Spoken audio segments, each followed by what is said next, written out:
I want to talk to you today about the medical consequences of nuclear war. Since the end of the Cold War, we have acted as though the problem of nuclear war has gone away. Unfortunately, it hasn't. There remain in the world today nearly 20,000 nuclear warheads, the vast majority, 95%, in the arsenals of the United States and Russia.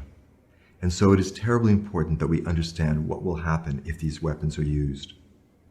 During the Cold War, we all understood that if there was a large war between the US and the Soviet Union, it would be a disaster not just for them, but for the entire planet. In recent years, we have come to understand that even a much more limited nuclear war, as might take place between India and Pakistan, would also be a disaster for all humanity. We have examined a scenario in which India and Pakistan fight using about 50 Hiroshima-sized bombs on either side, with these weapons targeted at urban areas. The immediate consequences in South Asia are catastrophic. Something between 20 and 30 million people die in the first few weeks from radiation, from fire, from blast. But as horrific as these local consequences are, it's the global climate disruption that is really terrifying. Because it turns out that the firestorms started by these weapons cause more than 5 million tons of debris to be lofted into the upper atmosphere, where they block out sunlight, causing temperatures across the planet to drop an average of 1.3 degrees centigrade. This shortens the growing season, cuts down on precipitation, and this disrupts food production. In the last year, we have learned that under this scenario, U.S. corn production would fall about 12%, and this decline would last for a full decade. Chinese middle-season rice production would drop nearly 15%, and this too would persist for a whole decade. And some preliminary studies that are just now being done suggest that corn production in China and wheat production in China might drop even more. The world is very ill prepared at this time to deal with this kind of decline in food production. The granaries of the world hold only a reserve amounting to about 70 days of consumption, and this simply would not be an adequate buffer. In addition, there are 870 million people in the world who are malnourished today at baseline. These people receive less than 1,800 calories a day. This is just enough to maintain their body mass and to let them do a little bit of work to gather food, to grow food. There are also 300 million people in the world who get pretty good nutrition today, but live in countries that are very dependent on food imports. In the event of a limited nuclear war and a significant decline in food production, all of these people, more than 1 billion people total, would be at risk of starvation. This data has profound implications for nuclear weapons policy. It tells us that it is not just the arsenals of the great powers that put the whole world at risk, but even the smaller nuclear arsenals of countries like India and Pakistan. And this has obviously immense implications for nuclear weapons policy in South Asia. But it also has huge implications for the nuclear weapons policies of the United States and Russia. Each U.S. Trident submarine carries 96 warheads, each of which is 10 to 30 times more powerful than the bombs used in the nuclear famine scenario that I've just discussed. That means that each Trident submarine is capable of causing the nuclear famine problem many times over. And the United States has 14 of them. And that's just 1/3 of the U.S. arsenal, because the U.S. also has ground-based missiles and airplanes to deliver gravity bombs. The Russian arsenal has the same extreme overkill capacity. And so we need to know what will happen if these weapons are actually used. I want to start by describing what happens to one city in a large-scale nuclear attack, and I'm going to use the model of a 20-megaton bomb. Now, back in the 1960s, both the United States and the Soviet Union had 20-megaton bombs in their arsenals. Since then, the arsenals have been modernized, and a modern attack on Moscow or New York would involve not one 20-megaton bomb, but perhaps 15 to 20 half-megaton bombs.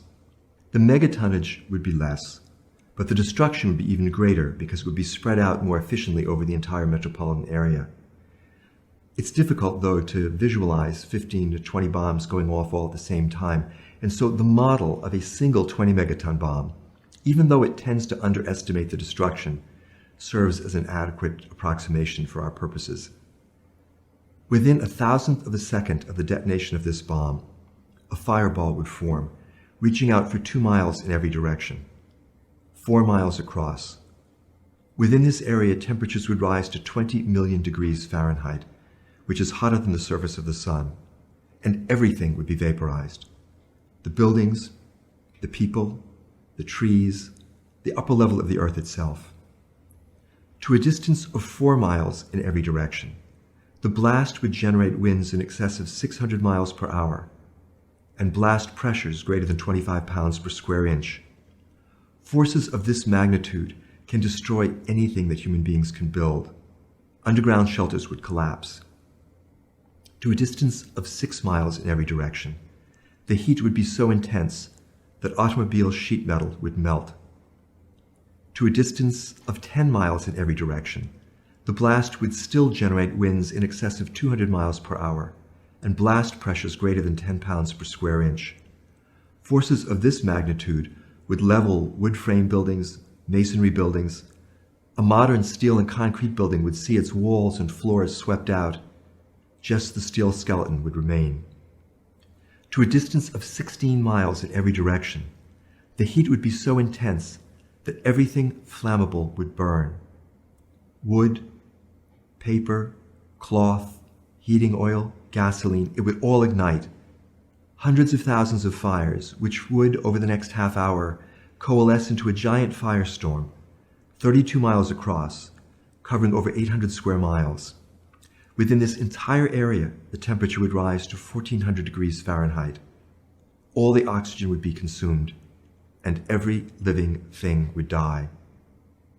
Beyond this great firestorm, the destruction would continue, and there would be hundreds of thousands, if not millions of people suffering severe injuries, crush injuries, penetrating injuries, extensive burns, blindness from retinal burning. All of these people would need intensive medical care, but it would not be available because most of the hospitals would be destroyed, most of the doctors and nurses and other health professionals would be dead, there'd be no electricity to run the ventilators and the cardiac monitors, most of the medical supplies would be exhausted within hours. And the vast majority of these people would not receive any medical care at all. They would die alone and in great pain. And if this attack were part of a large-scale war between the United States and Russia, this level of destruction would be visited on every metropolitan area in the United States and in Russia. A study which Physicians for Social Responsibility published in 2003 showed that if just 300 of the warheads in the Russian arsenal detonated over urban targets in the United States, something between 75 and 100 million people would die in the first half hour. In addition, the entire economic infrastructure would be destroyed.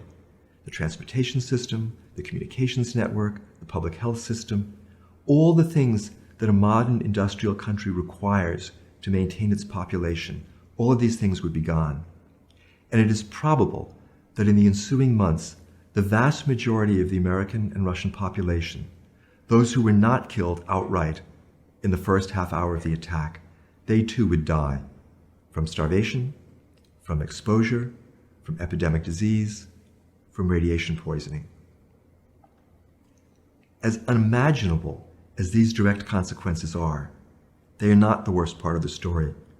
Here too, it is the environmental consequences that we need to really look at. A limited war in South Asia puts 5 million tons of debris into the atmosphere and drops global temperatures 1.3 degrees. A large war between the United States and Russia, using only those weapons which are still allowed to them when the New START Treaty is fully implemented in 2018, that war puts 150 million tons of debris into the upper atmosphere, and it drops temperatures across the globe an average of 8 degrees centigrade. In the interior regions of North America and Eurasia, the temperature drop is even greater, up to 30 degrees centigrade. Earth has not seen conditions like this since the coldest point of the last ice age, 18,000 years ago. And under these conditions, all food production, all agriculture would come to a halt. The vast majority of the human race would starve to death, and it is possible that our species would become extinct. It is important that we understand this is not just some nightmare fantasy that I have cooked up to scare you. This is a real and present danger. As long as the nuclear weapons exist, there exists the possibility they will be used. The United States and Russia, between them, maintain several thousand warheads on high alert. They are mounted on rockets which can be launched in 15 minutes and destroy the other country 30 minutes later. This is not normal behavior. This is not the way nations which are securely at peace with each other treat each other. Even if there is not a deliberate use of these weapons, there remains under these conditions the very real possibility that there will be an accidental war. We know of at least 5 occasions since 1979 when either Washington or Moscow prepared to launch a nuclear attack in the mistaken belief that it itself was under attack. And the most recent of these took place on January 25, 1995, a full 5 years after the end of the Cold War. The conditions which existed then have not changed substantially, and the danger of an accidental nuclear war is still with us. A scenario like the one which unfolded then, and which brought us to within minutes of nuclear holocaust, could unfold as we are sitting here today. I've done something really terrible by telling you all of these things, and it goes beyond just darkening this particular day in your life. Because once you know about this information, you have an obligation to act on it. Fortunately, there are things that people can do. A movement is forming around the world to abolish nuclear weapons. The International Red Cross Red Crescent movement has called for the abolition of nuclear weapons, and national Red Cross Red Crescent societies around the globe are organizing educational campaigns to teach people about the humanitarian consequences of nuclear war. International Physicians for the Prevention of Nuclear War and its national affiliates like Physicians for Social Responsibility in the United States are continuing their work, educating leaders and the general public about the medical consequences of nuclear war. And governments are beginning to listen. In the fall of 2012, 34 nations and the Holy See joined together in a statement calling for the abolition of all nuclear weapons and calling on the nuclear weapons states to take seriously their obligations under Article 6 of the Non-Proliferation Treaty to negotiate a treaty abolishing these weapons forever. The normal reaction that each of you is going to have is to try to forget the things which I've talked about today. This is very difficult material, and it's very painful to think about it. Please, don't do that. Try to remember this message and try to act on it. Each one of us has a role to play in building an international movement to abolish nuclear weapons. In the Hebrew Bible it is written that God said, "Behold, I have set before you life and death. Therefore choose life, that you and your children might live." That is literally the choice before humanity today. And so let us all choose wisely and act with courage and determination so that indeed our children might live.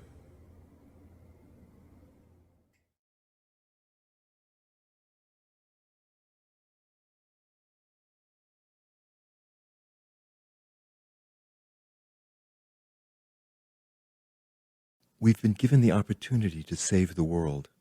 Please visit these websites to learn what you can do. We can prevent nuclear war.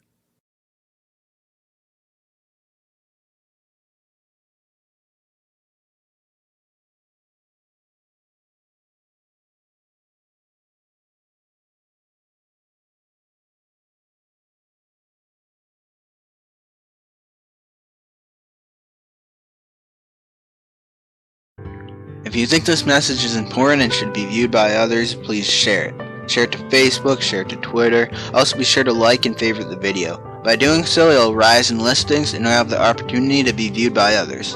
Help us get the message out to the national and international stage. And also please subscribe to this channel, The Truth is Full of Lies.